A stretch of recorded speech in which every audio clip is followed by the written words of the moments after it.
So let's get stuck in. All right. This is the first ever podcast, Mr. Jared Gallagher. Right, this is the first ever episode of the Stuck In Podcast, something I'm very excited to bring to listeners and watchers on YouTube, probably Spotify and Apple Podcasts as well, hopefully, if that all goes to plan. My name is, Jared Gallagher. Hopefully some of you know me as maybe a friend or as a footballer in Singapore. Or, someone who is a prominent writer for soccerkakis.org. But yeah, subtle plug, right?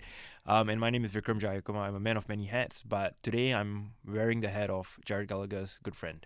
My co-host as and well. co-host. Potential agent one day. Hey, we won't get into that just yet. Man, moving a bit too fast there. But in all seriousness, Jared and I have known each other for some time now, and it's been a relatively short time, but it feels like a long time in general. A lot has happened in a short space of time. From you working for obviously one of your many hats, Rookbook, and helping out Edge of the Box. Shout out Rory, a very influential figure in my life thus far. In the last 2 years. True. So that's how we first got to know each other, and through many coffees. I mean, very caffeine dependent life that I have now. I mean, I also feel that it's due to our many coffee meetups, right, that I'm now dependent on caffeine a lot. But I digress. I think it's a pleasure to to have known you during this period, as well as to kickstart this initiative with you. I know you've been talking about this for the longest of time, and to have me as your co-host, I am very honored and very pleased. But I think everybody needs to know, everybody wants to know, why did you choose this name, Stuck In Podcast? Okay.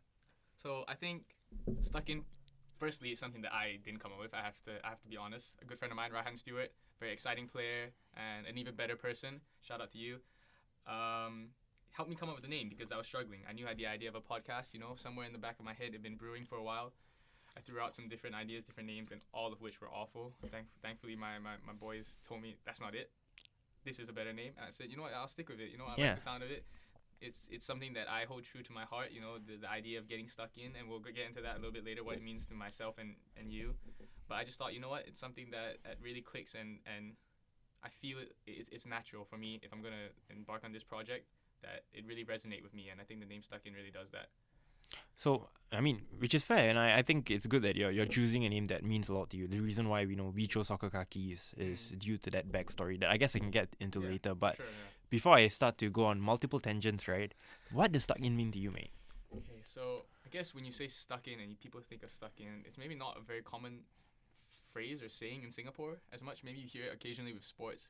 But I think it really originates in maybe UK, Ireland, for me especially, watching Premier League football, watching a lot of content around English culture. To get stuck in is to really just, I'd say, get in there and get sort of dirty and put your all 100%. When you do something, you're doing it with your all. And I think, especially in football, in a footballing sense, I think that's the way I play. That's the way I like to think I play. When I play, I like to get stuck in. It may not be the prettiest of play styles. It might not get the most rave reviews, and it might not have people making highlight tapes and compilations, but it's something that has to be done. And I think not just on the pitch, I think off the pitch, I'd like to get stuck in with whatever you work and stuff like that. So I think that's why it really resonates with me, and that's why I think I chose Get Stuck In, and why it makes sense to me. I mean, I guess when you put it that way, I guess it makes sense to me as well, given how you are doing the dirty work for Young Lions right now, and you're a very aggressive player in that sense as well, right? Too aggressive, maybe too aggressive. I mean, too much aggression is still good. We don't have many aggressive players nowadays in general. For good reason, maybe as well. But I guess when I hear the term "get stuck in," I think my understanding has always revolved around the dictionary definition, which is to do something really enthusiastically or with strong determination, right? I was telling you a little bit about this before the show. I was saying that I don't know if someone was to ask me what to be stuck in means or to get stuck in means, I wouldn't maybe think of doing something enthusiastically as the first word that comes into my mind, or the first definition that comes into mind. But I guess it makes sense, to get stuck. Even I was looking some uses of stuck in up, and say when you get a plate of food in front of you, you get stuck in. You get some homework, you get stuck into. Yeah. I wouldn't say people get stuck into their homework. That's why to me it makes sense to just do it and get it done and do it with 100% effort and maybe even get it out of the way. You know what I mean? No, There's different definitions up in the air about that. I mean, I guess you're right. You're not wrong with that. But I think your definition makes a lot of sense, and it's really good in terms of I guess, branding as well. yeah, I guess it's pertinent to my lifestyle. Yeah, as it well, is. like everybody will have a different definition of what it means to get stuck in, and I think that's something I want to talk to you about because you are a man that wears very many hats. I am, unfortunately. Or Unfortunately, fortunately. yeah, exactly, I was about to say. So when you get stuck in your line of many lines of work, what does it mean to you? What does it mean to find a new project, many of which have come up recently and really started to flourish? What does it mean for you to get stuck into these different projects and wear these different hats? Well, I mean, it's an excellent question. I think one that I seldom ask myself. But to have things, to think things, in retrospect, I suppose, right? I feel like whatever project that I've taken up in the past and I'm going to take up, they need to mean. There has to be some special meaning behind it. I don't do projects for the sake of doing projects, as you know. But when I am taking on a project, I'm going to give my 120% in it because And I think that's perfectly encapsulates what it means to get stuck in, into right? something. Yeah, exactly. because I mean, I think we both can agree that whatever we do, it's sort of an embodiment of ourselves, and if And it's I guess what we do doesn't exactly resonate with everyone else. exactly, not everyone is going to know what that entails and how much work goes behind the scenes. So. But yeah, you're right. Whenever I take on a project, I get stuck in. That's lovely to hear. That's exactly the type of mindset that I think people need to have to be successful to a degree. If you really want to take a passion project or even a job Yeah. and really enjoy it and really make the most of it and maximize your potential, I think you have to get stuck in a sense because otherwise you're not, if you don't put in 110%, how do you expect to get what you want out of it, in my opinion? Yeah, and I think if you're not putting your 110% in it, is it worth doing what you're doing if it's not a necessity, right? Yeah, so I think that's that as well. But yeah, no, I guess now after your explanation on what stuck in really means, I guess I resonate with it a fair bit as well. And I think hopefully listeners and those watching at home will also have their own definitions For sure. and care to share or even just keep it personal to themselves and know what it means to get stuck in their lives and what they do on a day-to-day basis to help them achieve their goals. So that's one thing I want to talk to you about as well, because how do you achieve your goals? Because you have set many targets for yourself, I assume, with many different hats you've worn. For sure. One being most recently the launch of Pitch Performance alongside one of your star athletes or your current star athlete, Fatula. Well, let's talk a little bit about that. So, I mean, I guess the reason why I started Pitch Performance is because, I was working together I wasn't really working together. I was talking to one of my close secondary school friends, someone I knew for more than a decade.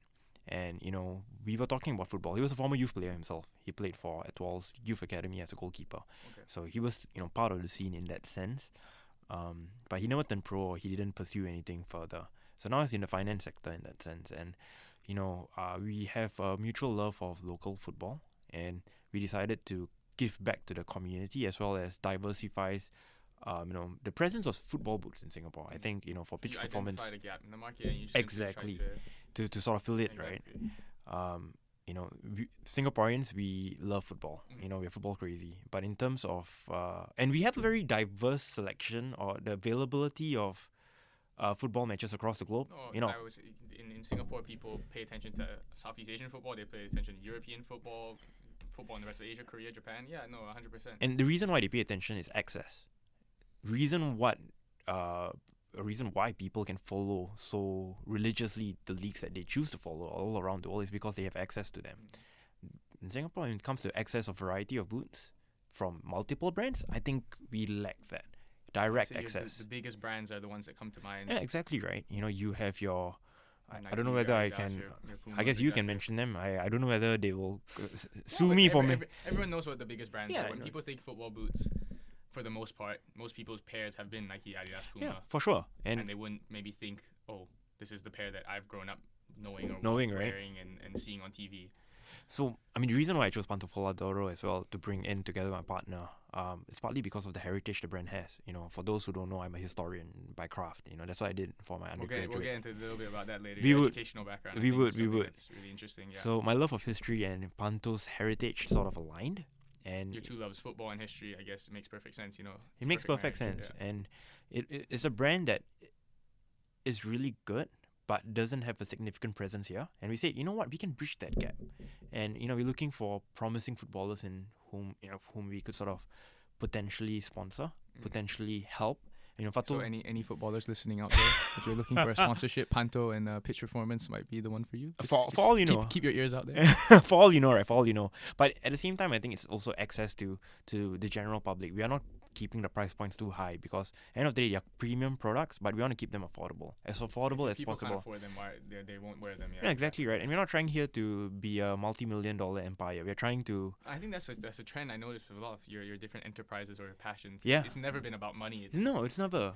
If I looked at a project of yours like soccer khakis, like Pitch Performance, I don't think to anybody they would be. "Oh, that's a money grabbing scheme, or Yeah. that's a get rich quick scheme. Yeah. That's he really enjoys doing this, and that's why he's putting in the effort and he's getting stuck in. Exactly, just to bring it back to the name. I think it's a perfect metaphor. No, I mean, I guess I never really thought about it that way, but you know what? You're spot on, mate. I think when it comes to all my enterprises, all my initiatives, it's never about the money. Of course, I can't be. You can't be sustainable in life without making something out of it. Exactly right, and But it's not at the forefront, No, I mean, spot on. I think one thing that my girlfriend has always told me, she's always told me that, it's never about being rich; it's about being happy. And I think that's something I agree with for sure. When it comes to football and stuff like that. Many people say people play football for money, but that's maybe 5% of the case that you'll make enough money to be comfortable in the rest of your life. Like, yeah, and especially in our local scene, right? The majority of clubs they aren't able to pay players as much as anywhere else. Yeah. Perhaps, right? Yeah. So in that sense, most of our players, and kudos to them, and we should really respect players such as yourself, I guess, given that you are a player in the league, for doing what you're doing week in, week out, with. I think it often gets lost in translation. It does. It does. Because people associate being an athlete with glory and fame and stuff like that, but at the end of the day, you're also a normal person living a day-to-day life. You still have bills to pay. Okay, maybe not myself, I'm so young, but older professionals in the game, they have families to feed, bills to pay, mortgages. There's all these different things that you have to take into account that people only see maybe a match day on a Friday, Saturday, or Sunday. They don't realize the rest of the week and the 2 hours after the game, the 6 hours before that. Or what they do in off the pitch, right? Exactly. That's sort of non-existent in terms of its presence in mainstream media. And I think that's something that's sort of the reason this podcast is dear to me, because as somebody that sort of takes that into, I take that in pride. I take it in a way that, yes, I'm grateful that I am a footballer, but at the same time, I'm also a person outside the pitch, and I know many of my teammates are as well, and maybe they don't get a chance to share that as much as they should be able to, and people don't really understand what sort of things they go through as well, and how they function as a human rather than just as a footballer. No, and I think that's spot on. I think one thing that, I've learned in school, I mean, granted, this might not be the direct lesson that I'm supposed to be deriving from my classes, but it's a life lesson. It's a life lesson, rather. Yeah. An important one as well. When I'm looking through sources to sort of understand certain themes and trends in history, correct? Especially looking at different kinds of histories.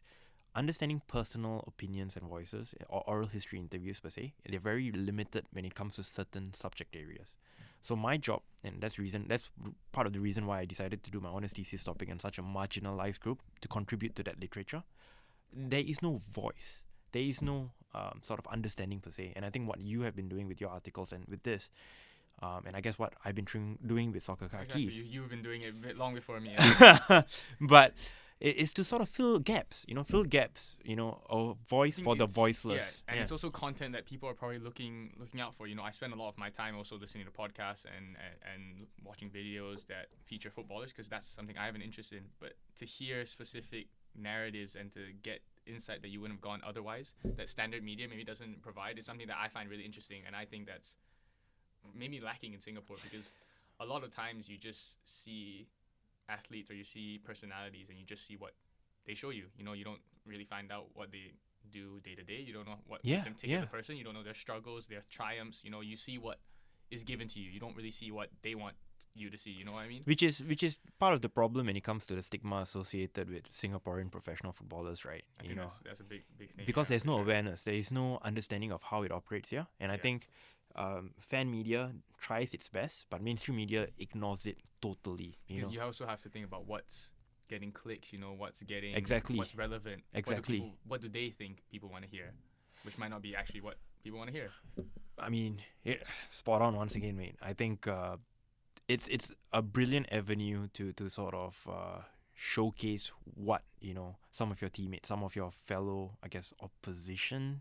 It's anybody in the space, I don't think my goal for this podcast is never to put a ceiling on it, be it just footballers or just Singaporeans or wherever, wherever this opportunity takes me. Great. To speak to interesting people, because I think the biggest mistake you can make in life is to have a ceiling on yourself, or to box it up and think, okay, I already know so much about X and Y, but there's still Z, there's still all these other letters that you can find a lot more about. And I think that's an interesting thing that hopefully I can find out with this podcast, speaking to people from different walks of life. It's something I've been fortunate to experience, living overseas in the past, and also obviously being somebody that's not just Singaporean. I've a multicultural background, so I think that's been something I found really important in my life thus far, and I want to share and want to learn more about different cultures and different people, and what they experience. And I think these are things that you can, of course, flesh out as each episode goes by, and I'm looking forward to it. We're definitely getting some interesting guests. We have some things lined up that hopefully viewers, listeners will enjoy coming forward. So stay tuned for that. This is the first of many, hopefully. The first of many. So let's dive into something that I'm curious about, and we mentioned a little bit, your education. I understand, and I know that you recently completed your master's degree. Yeah, so I recently finished my master's in international relations. I guess it was a 10-month program, that I did full time. Very, very rigorous program. And I took a hiatus from Rugby sports to focus on that master's.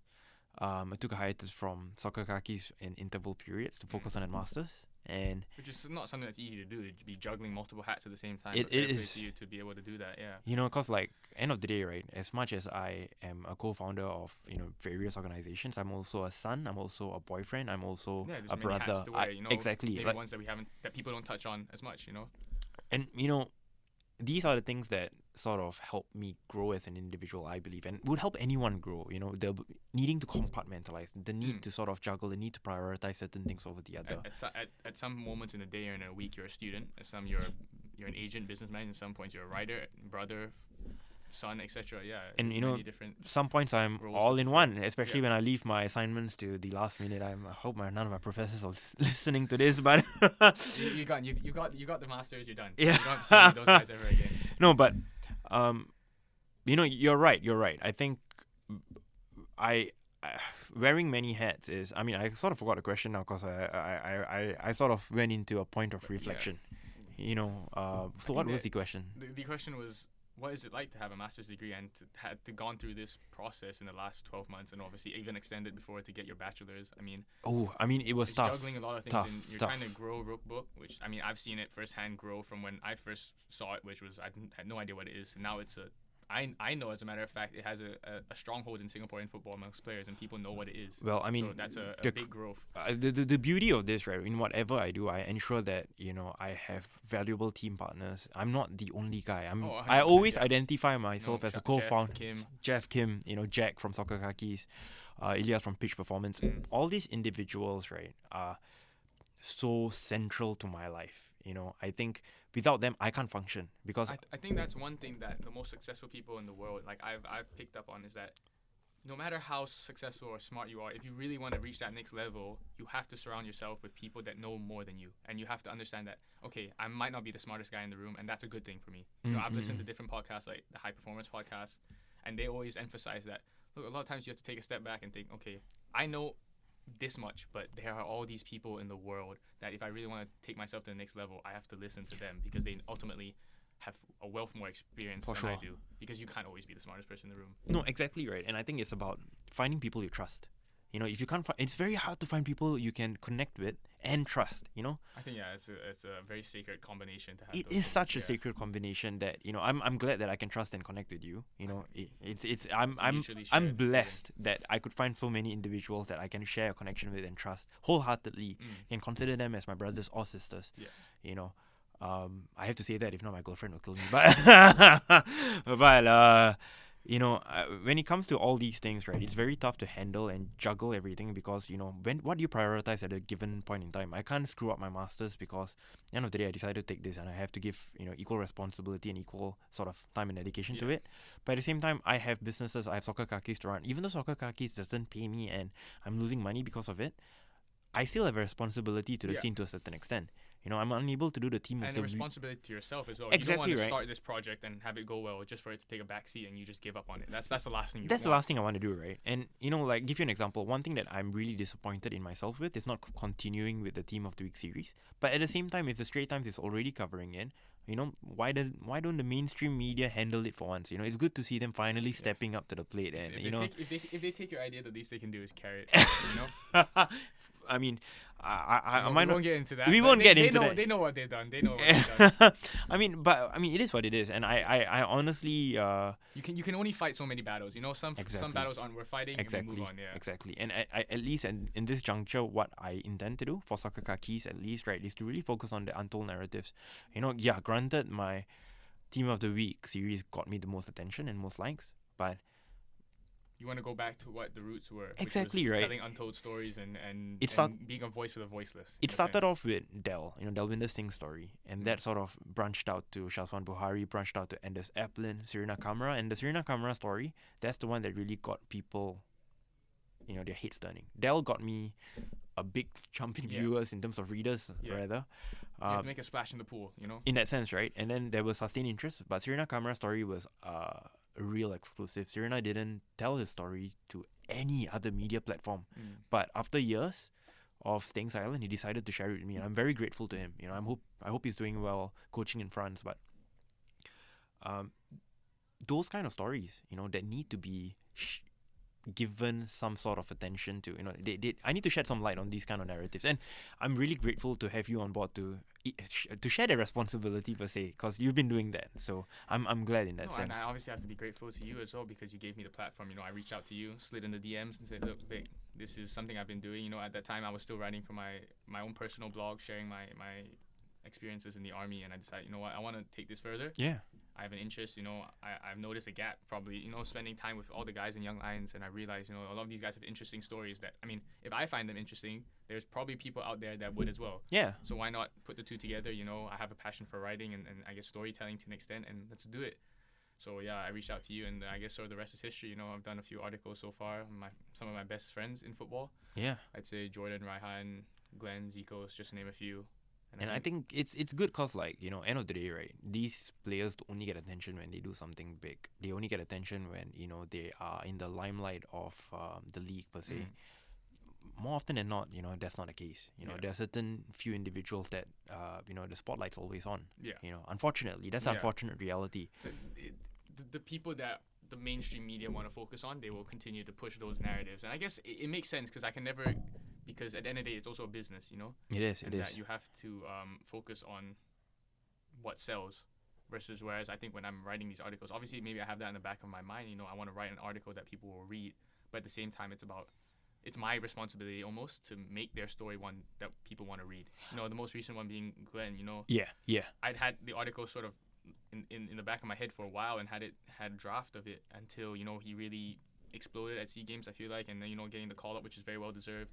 I think hopefully he'll make his first appearance, in the friendly or. At the time of recording, today is the Thursday, Exactly, 1st so of June, right? So hopefully, Glenn, if you're listening, hopefully you made your first cap. Raihan as well. Yeah. Jan Sanizal as well. Hopefully all of you guys get your first caps. That would be amazing. You guys all deserve it.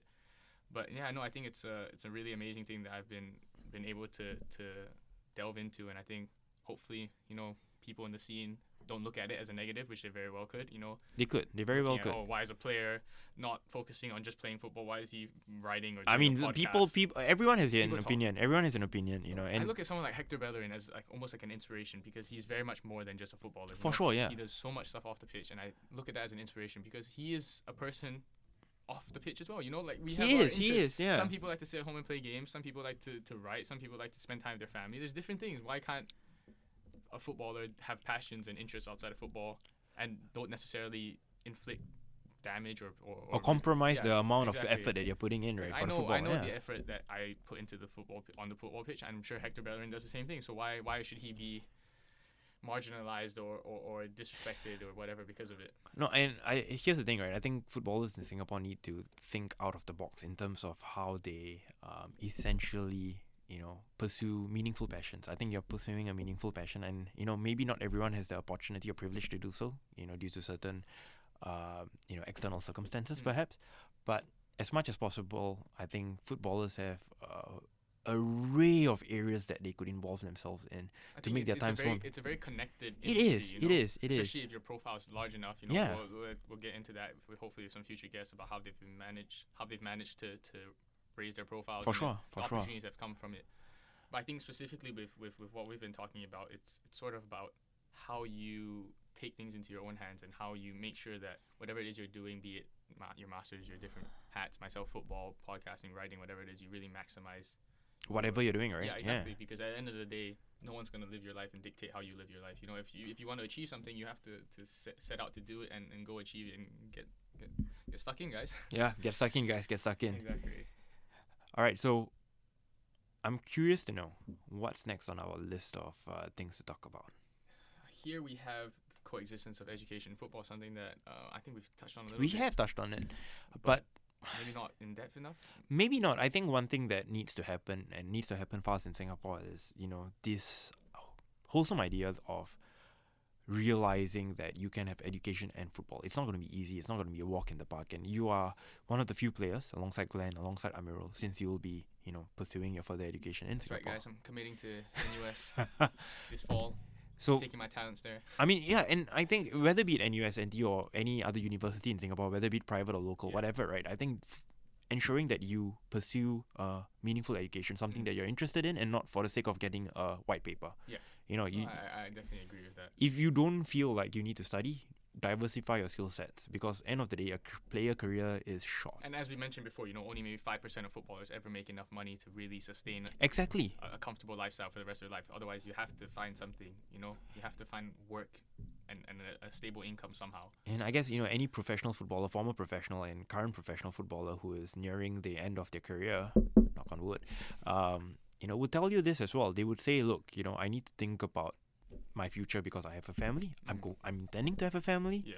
Or, I need to ensure that I'm not depending on, others for my own living. Yeah, and I think that sort of ties into, sometimes people are easy to criticize players that go for the highest paycheck, whatever it is. But you have to understand, they're just like anyone else, Yeah. You can always talk about playing in the most prestigious club, playing in the biggest competitions, but the paycheck is what sustains your family. You playing in the Champions League versus playing somewhere else doesn't help your family out.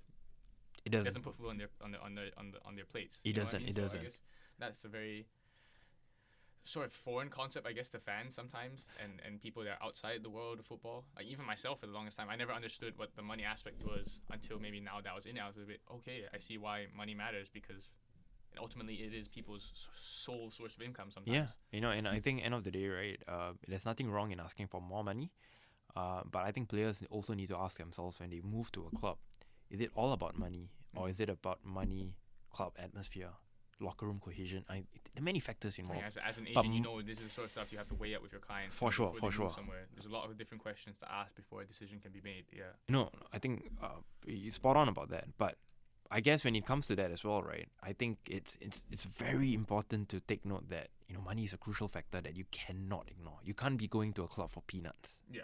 You can't be going I to a think club for there's a peanuts. degree of self-respect you have to Yeah.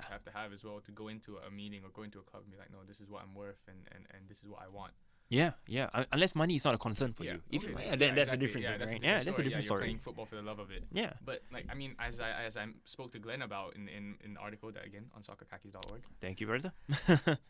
he said like he chose a business degree because he thought, no, eventually when I do hang up my boots, it is something that gives me a variety of options, a variety of different things to explore and ways to probably continue to live life. You have to find a way to make money, and I think a degree firstly is very important to that. But like you said, some form of education, because I know with Rory, Edge of the Box, we spoke to actually Exeter's in League One's manager. Oh, nice. Yeah. So he was saying that they have an initiative at their club to almost not force players, but heavily encourage players to take some sort of tertiary education alongside playing, because at the end of the day, being a footballer, as everyone knows, there's only so many hours in a day that you can be training. Your body needs to recover, and during that time, you can look for a form of education and stuff like that. So I think that's a very holistic and good way to look at it, and hopefully, as time progresses, more people in Singapore look at that, because I think there are examples in Singapore of players like we mentioned, Glenn, Amirul Haiko,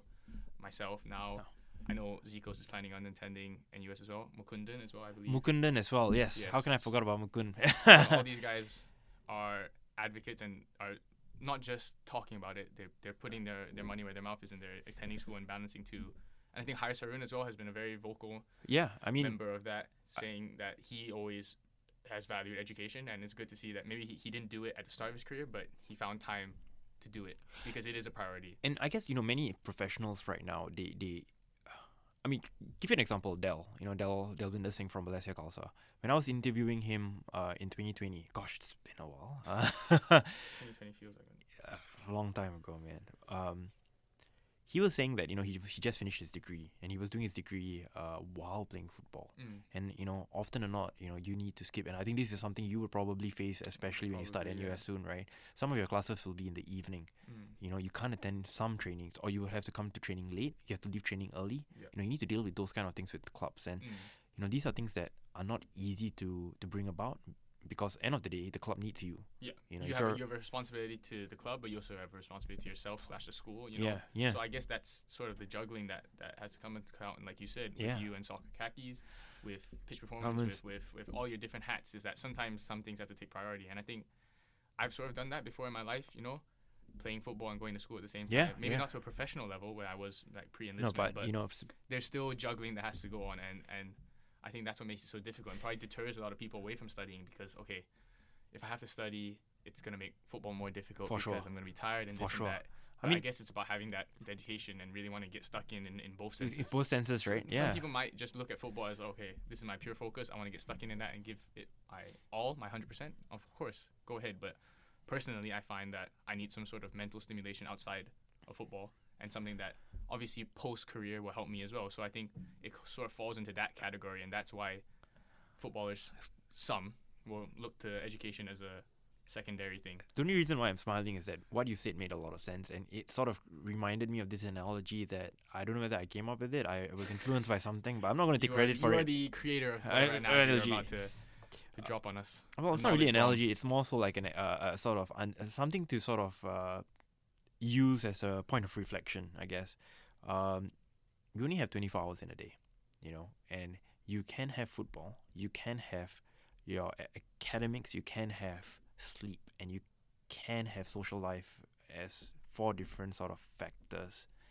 If you have football, academics, and sleep, your social life you can't really spend a lot of time on, because you only have 24 hours in a day. Let's be Yeah. honest, right? And depending on how serious, you take different things. Like, depending how seriously you take your football, your sleep will probably take up more than a third of your day. Yeah. Sleep is a massive thing. So yeah, You need to recover, right? Yeah, it minimizes the time you have for everything Anything else. else. And I mean, you know this really well, because as Yeah. a professional player, Yeah, sleep is definitely very top important, of the right? list, Yeah, for sure. when I'm messaging you at 12 a.m. in the morning, I wouldn't get a reply, because I know for a fact then I men's am asleep. sound asleep. If I ever am up past 12 a.m., there's something definitely wrong.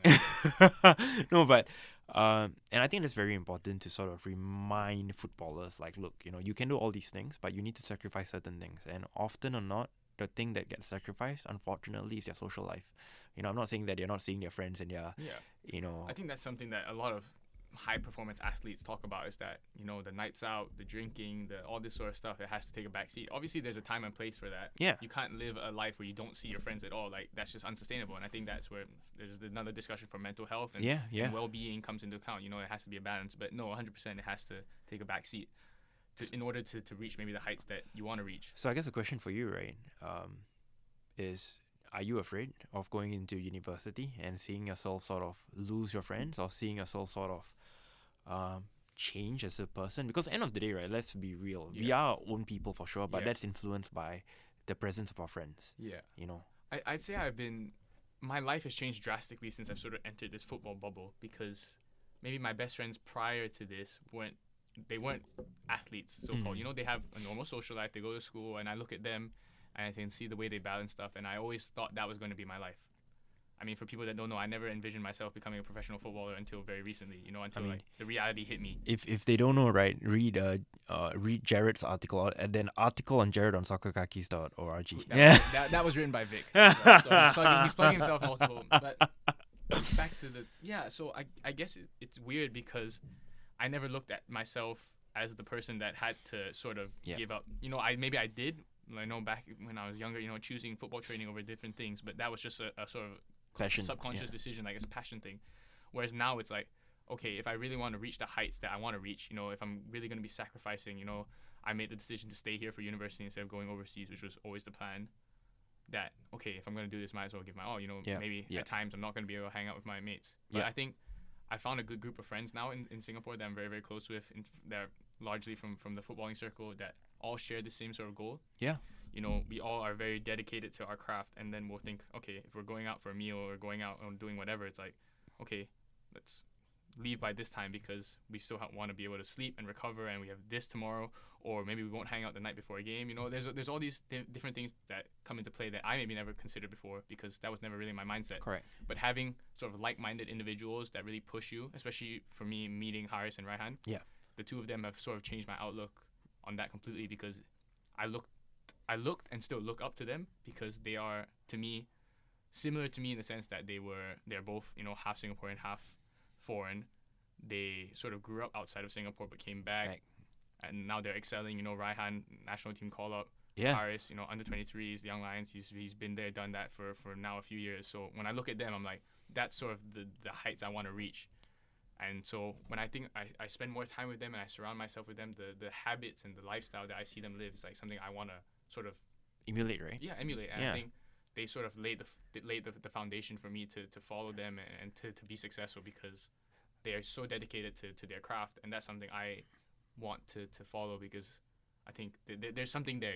They're doing the right things, and I think 100% that's what I want to emulate. And I think you are sort of taking their pathway per se, but you're going on your own course because at the end of the day, look, you're doing all of these things on the side that normal footballers would not imagine to do while they are playing. I think that's something that scares me as well. For Yeah. Sure. You are basically, starting your own podcast series, which will be Fly. Hopefully it goes well. Hopefully. You're writing articles for Soccer Kakis, and on top of that, you're probably going to be, and from what I understand, possibly working closely with the FAS in terms of, media stuff. I guess when you put it like that and you list the stuff like that, it sounds like I'm doing a lot, but in my head, it's never enough, which is something I'm very scared about. Like, part of being scared about this is like, I'm throwing my name into these different conversations in terms of like, oh, he plays football as well, but he's also a student. But he's also doing these weird media things. I know we've been friends a long time, but sorry for influencing you to take up many hats as well, mate. I think it's something I like though, in the sense that it keeps me busy. But again, like I mentioned about the mental stimulation, it's like I never saw myself just playing football all day and doing that because as much as I love it, and sometimes I want to break, like I've told you this before, I don't love watching football because sometimes when I watch it, all I can do is think about your I look at it from a very analytical point of view rather than just sit down and enjoy a game. Yeah.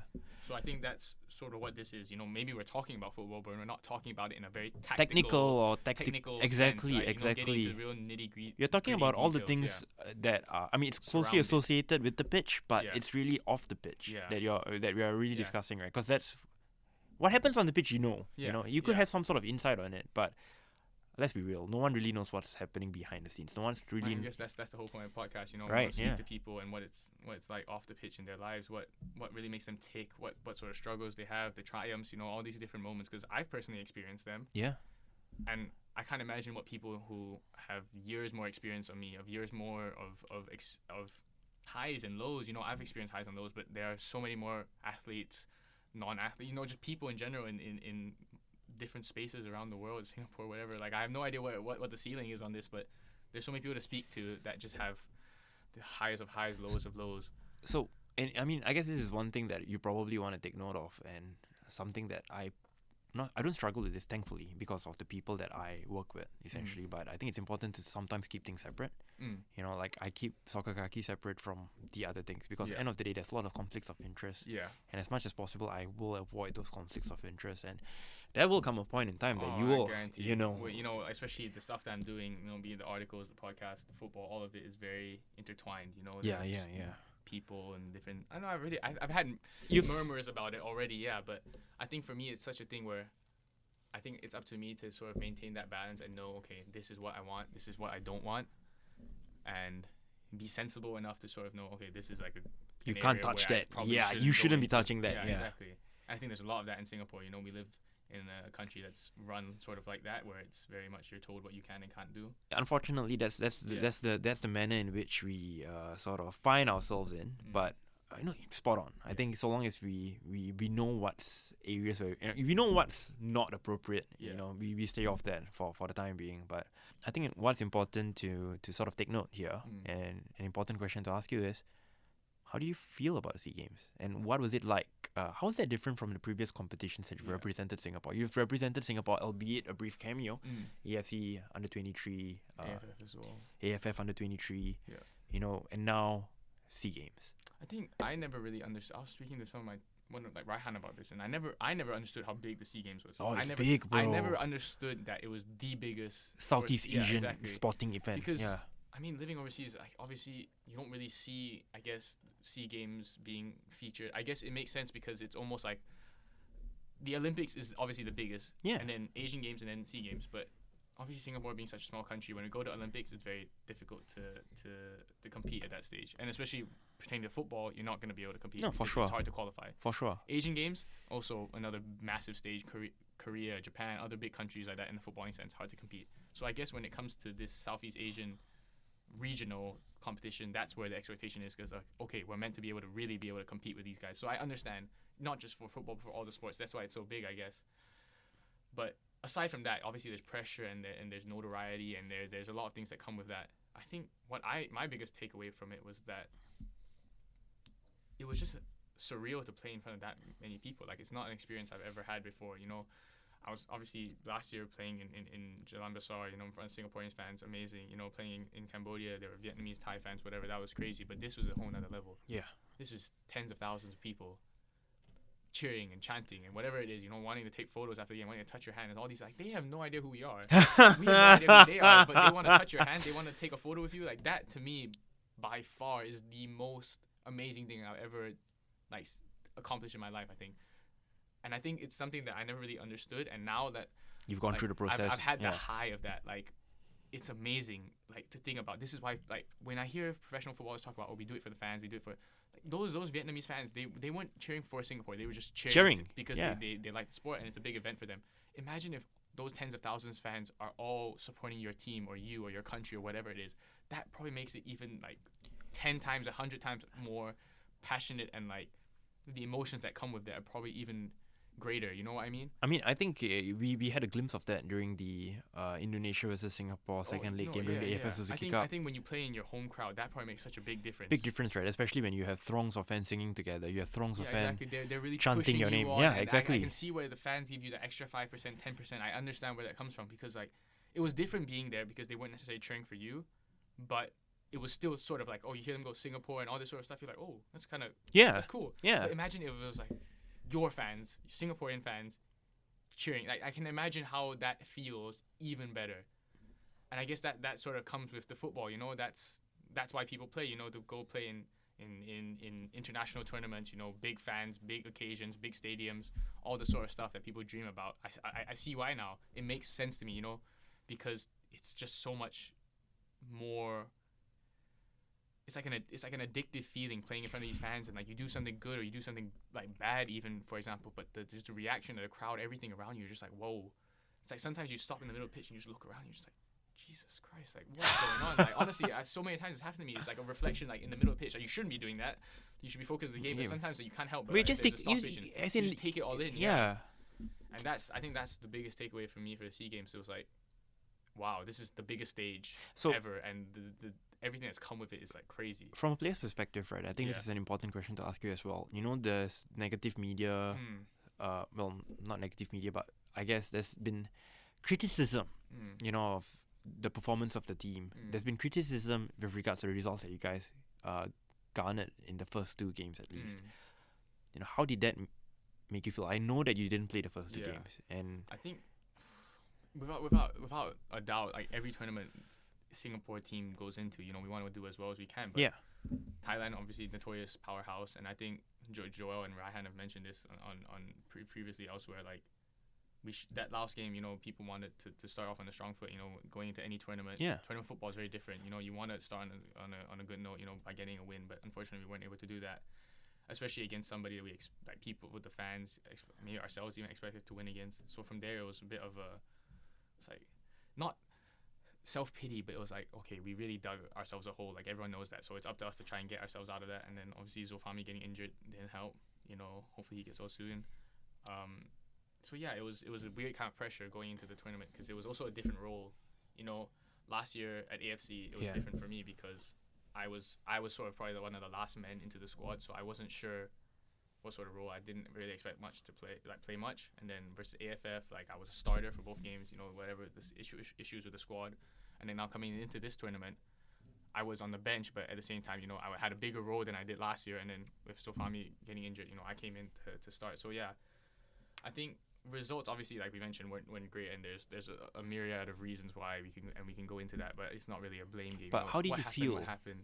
How did you feel receiving negative feedback? How do you feel facing criticism? It's not the first time I've received negative feedback, and I think it's something that's still very, very new to me. Like I talk to my good friends in the team, and they're like, "Oh, don't read that stuff," or even my family don't read it. And it's, look, at the end of the Is that easy to do though? No. Yeah. For our generation, we spend a lot of time on social media, so it's almost impossible to not come across this stuff. And I think as someone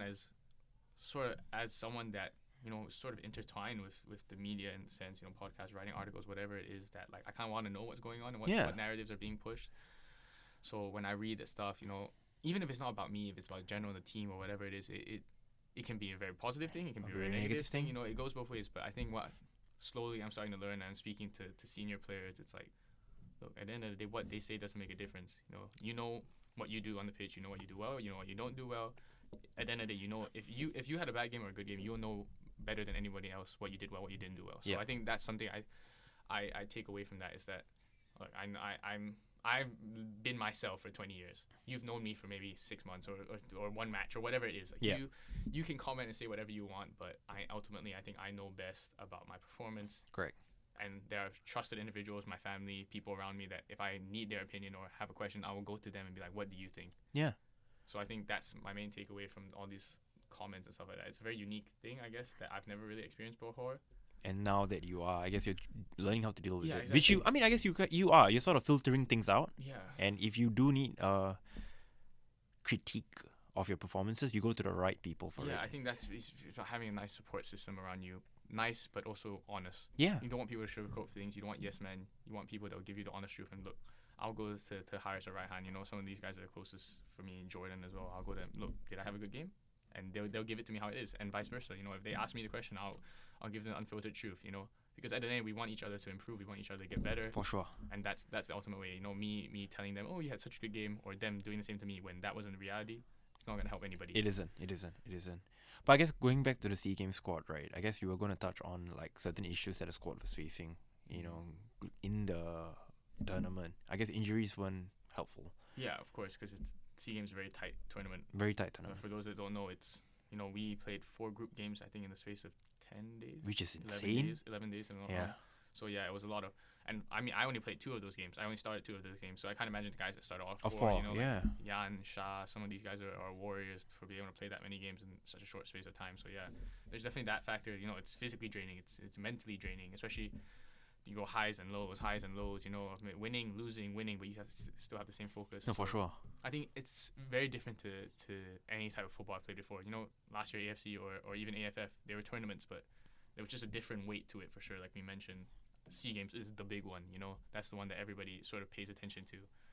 So I think that was the most unique experience in a good and bad sense. Good and bad sense, right? No, I agree, and I mean, let's be real. I think you guys didn't exit the group, which was disappointing for sure, as any Singaporean would probably say. Think, everybody's goal would and want would always be to advance past the group stage. Yeah. For sure, right? And I think if we take things in perspective, you guys did not too bad. You guys drew with Malaysia. You guys won a really strong Cambodian side. You drew with Laos, and you only lost. We lost one game. Yeah, we lost one game to guys that runners up, but still they were a very, very strong team. No, I mean, but when I look back on it, I feel like we could have done better, and like I personally could have done better. But it's easy to speak in retrospect, For sure. In the moment, what happened, and it's as cliche as it says. All we can do is move on, right? Move on, learn, and take this into next year's SEA Games, and hopefully we can have a better performance. And I mean, I think the beauty of this, as you mentioned, is that SEA Games is next year. It's Yeah. another chance for yourself Exactly. as well as for other under 22 Yeah. players to fight for a spot in that team and Yeah. see where they Yeah. end up in. Exactly. I think there's always something to look forward to. I mean, fingers crossed, right? Fingers Fingers crossed. All right. So I guess with that, we've come to the end of the first ever Stuck In podcast with Jared Gallagher and Vikram Jayakumar. That is correct. My lovely co-host, who hopefully will be here for many episodes to come. If Fingers you made it this crossed. far, Fingers crossed. fingers crossed. If you made it this far, thank you very much for listening. Hopefully you'll be able to catch this in future on YouTube, Spotify, Apple Podcasts. And I guess wherever Wherever you can. we Maybe, went. who knows? Instagram, TikTok. We never know. Who knows, man? there's an endless amount of social This is media. the start of something great. Exactly. All right. Thank you guys very much for listening. This is Jared Gallagher signing out.